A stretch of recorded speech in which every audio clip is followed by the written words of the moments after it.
Dave Mason spent most of his life talking about guitars, about traffic, about Steve Winwood, about songs that became bigger than the people who wrote them. But there was one Janis Joplin story he never really told. Not in interviews, not in the retrospectives, not in all the rock documentaries that kept returning to 1968 like it was a room nobody could quite leave. And the strange thing is, it was not a story about a concert. It was not a story about a recording session. It was not even a story about fame. It was about a half-finished song, a back room in Laurel Canyon, and Janis Joplin sitting on the floor, listening to something Dave Mason did not yet know how to finish, then telling him how it ended. But before Janis ever heard him play that song, Dave Mason heard her. And that part happened 3 months earlier, at the Fillmore West, on a Tuesday evening in September 1968. He was 22 years old. Traffic had just finished a run of shows on the West Coast, and Dave had an hour to kill before the next thing. The Fillmore was the kind of place where you killed an hour by standing in the back and listening to whoever happened to be on stage. He did not know who was on stage. He found out approximately 45 seconds after he walked in the door. The sound hit him before the name did. Not the volume, the weight of it. The specific quality of a voice that was not producing music, but reporting from somewhere most people could not access and survive. He stood in the back of the Fillmore West and listened to Janis Joplin finish a set that changed the size of the room. Not physically, but in that private way a room changes when someone inside it is telling the truth louder than everyone else can pretend. He did not go backstage that night. He was 22 years old and not yet the kind of person who went backstage without being invited. So he went back to his hotel, sat on the bed, and thought about what a human voice was capable of that he had not previously understood. He had been playing guitar since he was a child. He had written "Feelin' All Right" in a flat in Birmingham, and watched it become something that outgrew him in the specific way songs sometimes outgrow the people who wrote them. He understood music. At least, he thought he did. He thought he understood what the best of it felt like from the inside of a room. But until that Tuesday evening at the Fillmore, he had not understood that there was a level above what he had understood. So he found out who she was. Janis Joplin. And he filed the name away in the specific way musicians file things away, not as information, as a standard. The connection happened 3 months later, at Mama Cass's house in Laurel Canyon. Cass Elliot held parties the way some people hold court, with complete generosity and no particular agenda. The door open, the food available, the music moving through the rooms at different volumes, depending on which room you were in and who had brought a guitar. Dave Mason had brought a guitar. He almost always brought a guitar to Cass's house because Cass's house was the kind of place where a guitar was never out of place and usually necessary. That night he was sitting in the back room, playing something he had been working on for 3 weeks. It was not finished. That was the problem. There was a middle section he kept coming back to, a strange, unresolved passage that seemed to know where it wanted to go without telling him. He could get into it, he could feel what it was, but he could not get out of it, and every time he tried, the ending sounded false. So he played it again, and again, and again. Then the front door opened. He heard Cass's voice rise in the specific way it rose when she was genuinely pleased to see whoever had just arrived. He did not hear what was said. He heard the quality of the welcome. Then he kept playing. 10 minutes later, a woman appeared in the doorway of the back room. Wild, curly hair, large, round glasses, a drink in one hand, a feather boa that looked like it had been worn since morning and had lived a full day of its own. She leaned against the doorframe and listened to him play. Dave kept playing, not because he was performing, because stopping would have required acknowledging that someone was watching. And something in the quality of her watching suggested that stopping would be the wrong response. When he finished the phrase, he looked up. She said, "That middle part." He waited. She said, "What is that?" He said, "I don't know yet." She nodded. Then she said, "Me neither." She came into the room and sat down on the floor with her back against the wall and her drink balanced on her knee. Then she said, "Play it again." So he played it again. She listened with the complete attention of someone who was not thinking about the next thing she was going to say, but actually receiving what was being given to her. When he finished, she was quiet for a moment. Then she said, "The middle part sounds like something that hasn't happened yet." He looked at her. He said, "Yes." "That is exactly what it is," she said. "Those are the hardest ones to finish." "You don't know the ending because the thing hasn't happened yet."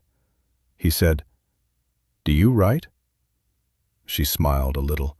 She said, "I used to try." Then she said, "I'm better at feeling other people's writing than writing my own." She looked back toward the guitar. Then she said, "But I know what that middle part is." He said, "What is it?" She said, "It's the part where you know something is coming, but you don't know yet if it's going to save you or finish you." He sat with that. She finished her drink. They talked for 2 hours about traffic, about Big Brother, about what it meant to leave England and arrive in San Francisco and discover that the music you had been making in Birmingham was part of something you had not known was this large. They talked about Port Arthur, about what it meant to come from a place that did not want you and to become something that place could not have produced under any other circumstances. They talked about Cass, about the specific gift of a person who creates rooms where people can be honest because the room itself is honest. They talked about the guitar, about what you could say with a guitar that you could not say any other way. And at the end of the evening, Dave Mason played her the middle part again. This time she listened differently. Not like someone discovering it, like someone waiting for it to tell the truth. When he finished, she said, "I think I know the ending now." He said, "What is it?" She said, "It resolves." He waited. She said, "The thing that was coming turns out to be the saving kind." He said, "How do you know?" She said, "I don't." Then she said, "But that's the ending I'd write." She stood up, smoothed her dress, looked at him over the top of the large, round glasses. Then she said, "Nice to finally meet you." He said, "I saw you at the Fillmore." 3 months ago." She said, "I know." He said, "You knew?" She said, "Cass told me." Then she smiled. She said there was a kid from Birmingham standing in the back with his mouth open. Dave laughed because there was no reason to deny it. She said, "I always liked knowing that somebody in the room was hearing it for the first time." Then she walked out. He heard her voice in the front room, Cass laughing at something. Then the door. Then the specific quiet of a Laurel Canyon house after someone larger than the house has just left it. Dave picked up the guitar, played the middle part again, then played what came after it. And for the first time something resolved. He did not know yet what to call it. He wrote it down anyway. They crossed paths 3 more times in the following 2 years. Once at a session at Sunset Sound where he was finishing Alone Together and she was in the next room working on Pearl. He heard her through the wall for 20 minutes before the session ended and he had to leave. He did not knock on the door. He thought about knocking on the door, but he did not. Because people always think there will be more time. There was not more time. Another time they crossed paths at Cass's house again, briefer this time. Both of them on their way to somewhere else. They met in the hallway and had 10 minutes of conversation about a guitar part she had heard on a recording and wanted to understand technically. He explained it. She understood it immediately. She said, "I knew it was something like that. I just needed someone to tell me the word for it." The final time was at the Winterland. Traffic was playing, and she was in the audience. He saw her from the stage, 3rd row, feather boa, round glasses, watching with the complete attention he recognized from the back room at Cass's house. He played differently for the rest of that set, not better, differently, with the awareness of being listened to by someone who understood what listening was for. Janis Joplin died on October 4th, 1970. Dave Mason was in Los Angeles. He found out the way everyone found out. Suddenly, from someone who had just heard, in a moment that divided everything into before and after.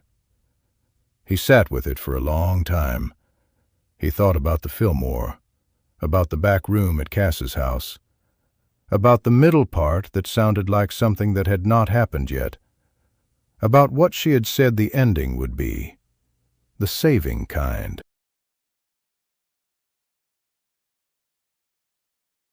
He finished Alone Together and released it in 1970.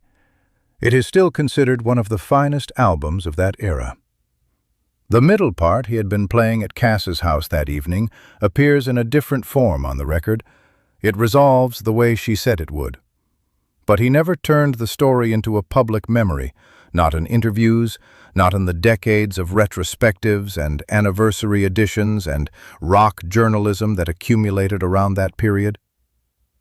He talked about traffic, about Steve Winwood, about the Fillmore, about Laurel Canyon in general terms, but he did not talk about the back room. He did not talk about the 2 hours. He did not talk about the woman who sat on the floor with her back against the wall and her drink on her knee, listening to a guitar part that did not yet have an ending, and telling him what the ending was.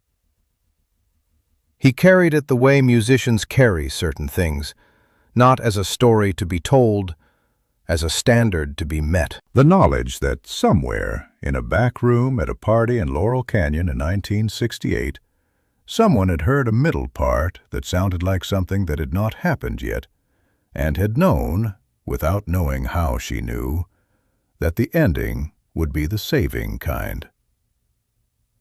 Dave Mason died on April 19, 2026. He was 79 years old. He had been playing guitar for 60 years. He had been in Traffic and Fleetwood Mac. He had played with the Rolling Stones, Jimi Hendrix, George Harrison, Cass Elliot, and a woman in a back room in Laurel Canyon who sat on the floor and listened to an unfinished song and told him how it ended.